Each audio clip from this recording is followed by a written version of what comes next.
Yuna. Guess what we're making today? We're gonna make Trader Joe's copycat bulgogi kimchi fried rice, but better. So here are all the ingredients. I'm making bulgogi sauce from scratch, and because as you should, right? This is the only way to go about it.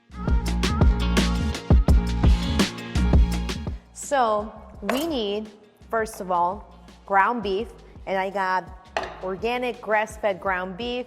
It's about 85/15. So I got a few pounds of that. I got that ready, and then of course, day old cold rice. I had an event for my husband's birthday party, and then we had a lot of rice left over. So I was like, you know what, the best way to use this is, of course, fried rice, because there's nothing better than using day old fried rice or day old cold rice for fried rice, right? So first thing we're gonna do is, I got my super sharp cocoa knife here. So this is Korean, I don't know if that it's actually Korean, but it's apple pear. I'm so used to calling it Korean pear because American pear is like thin and then like, you know, it looks like a body, pear-shaped body. You never want that. Anyway, this is pear, but it tastes like apple. I think that's why it garnered the name Apple Pear. So we have that. Just to remove the skin. That's great. If not, this knife is a little too big for this, so I gotta be very, very careful here. So the skin here is kind of tough, so I'm trying to remove that as carefully as possible. So what we're doing is, I'm using my blender. Mini blender works beautifully. So be very careful as you do this. So what pear does is it tenderizes the meat. And of course it's a natural sweetener, so you don't have to add extra, you know, added sugar to this marinade. All right, so that's one pear, and that's perfect. So we got pear here, and here is where it comes in. So I'm gonna use about a 1/4 cup of soy sauce into this, because it's naturally salty and sweet. So about a 1/4 cup soy sauce, and adjust the sodium level, of course, depending on your preference. Now, I got a little bit of that sesame oil. I have very, very few left, but this is about a teaspoon, if anything. So I'm gonna just empty this bottle. I have just a perfect amount here.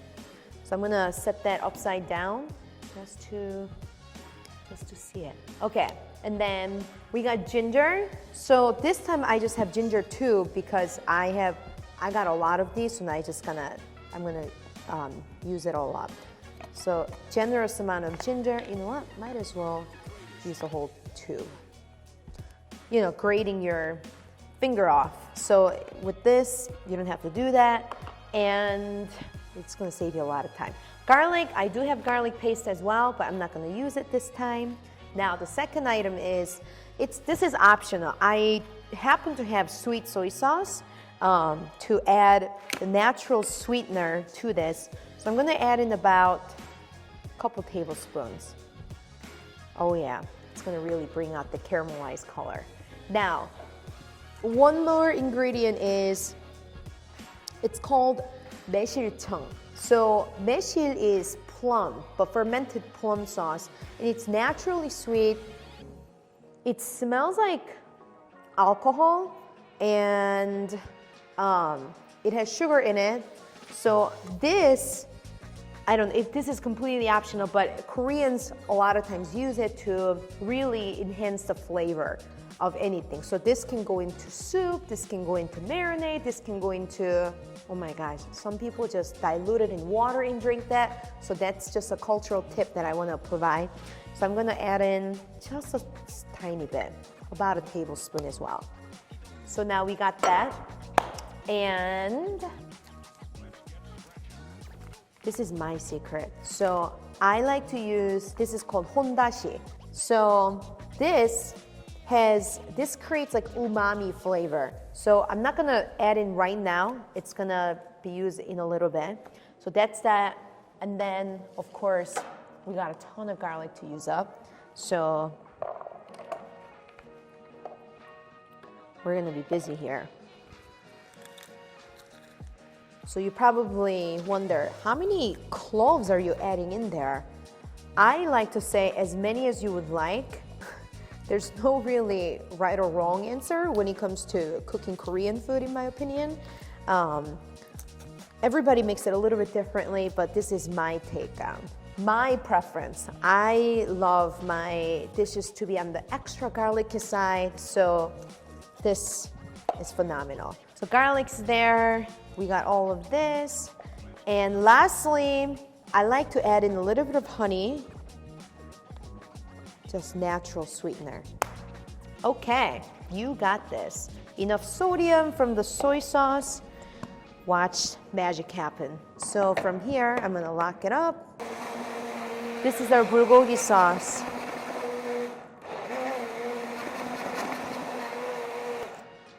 Pretty easy, wouldn't you agree? Now, just to have a little taste, I'm gonna, really good, really good. So we're done, basically. Now, time to move on to our pan. We're gonna set the heat at medium-high heat here. What's going to happen is, of course, we gotta cook our meat first. Ground beef works beautifully. So I'm just gonna add it in. So this is a whole pound in here. Now, right out of the gate, I'm gonna reduce the heat to, medium, because we got some important business to take care of. And let's do this. Oh yeah. Okay. So what I'm going to do is I'm just gonna go ahead and add in a little bit. Just to let the meat get to know the sauce. And don't worry, I didn't forget the kimchi. Kimchi is gonna go in a little bit. What I love about this recipe is it's indeed one pan recipe. So you got multiple different complex flavors happening, so flavorful, and yet it can be all done in one pan. I'm gonna bring out my kimchi. My kimchi is almost gone, so it was a perfect time for me to use this. So right here, you don't want to dirty your cutting board because it stains and the smell you can never get rid of. So I just like to chop my kimchi right in the bowl, just like this. So on the other side, I'm just gonna go ahead and distribute my kimchi. Okay, so one side is cooking nicely. I just gotta keep breaking up the meat. And what I like to do is, instead of using salt here, I do like to add in soy sauce because it seasons the meat. I like to make the meat to be on a little bit on the saltier side because, again, we have white rice that is completely unseasoned. So let's keep busy at it, right? So now all the flavors come together and I'm just gonna let that hang out for a little bit. Amazing. I gotta get ready for my rice, right? Oh yes. So this is the perfect texture for fried rice in my opinion. Oh, this is jasmine rice. I like using jasmine rice. Yeah, this pan is gonna be full. Perfect. So right here, we didn't add any oil yet, which is gonna happen right now. So any neutral oil works beautifully. So I'm just gonna drizzle that on. Not too much because we already have enough grease and delicious natural fat from beef, so we're gonna let that be the flavor agent. Now from here, just before I forget, I gotta grind up our fresh cracked pepper goes right in here. Beautiful. Okay, just looking around and seeing time to bring in everything together. I like to bring it in. So from outside and in, just like this. And as I go to one end, I tilt it over towards me so that it doesn't spill over. Fried rice can be a very messy dish. The rice, the moisture is starting to come out of the rice. But while that is still happening and getting to know each other, this is time for me to add in our hondashi, which is our umami flavor, natural flavor enhancer. You don't need too much, just a little bit. I guess it's almost gone. Okay. So that's that. Add in a little bit more oil as we go, because we're really frying that up. So let that hang out, reduce the heat, grab all our green onions. What I'm going to do is I'm gonna cut the stems. You're going to split the green onion in half like this. So grab onto it, and then you're just gonna go to town. Perfect. There's no reason to waste any part of the scallion. It's all part of the flavor. So we're quickly at this. So I'm gonna go ahead and add in our extra sauce, just a touch. Just a little bit more soy sauce, and we're there. Perfect. And lastly, in my opinion, it's not fried rice without MSG. So I have a little bit of MSG here, just to top it off.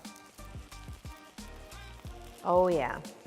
I would call for about a half teaspoon per pan, which isn't a lot. Just extra flavor, if you will. Gorgeous. So I brought vegetables out because in case you're a vegetarian, you can use broccoli as your meat or carrots as your meat. In this case, I'm using the traditional route. I'm going the traditional route of just using beef. I like to scoop up in a bowl like this. I am using extra, I made a sauce from scratch, which is what you're looking for. Okay, so right here, you're gonna put the plate on top and just flip it over and let it sit for a couple minutes. 3, 2, 1. Woo! Copycat bulgogi kimchi fried rice. I'll see you at your next favorite recipe.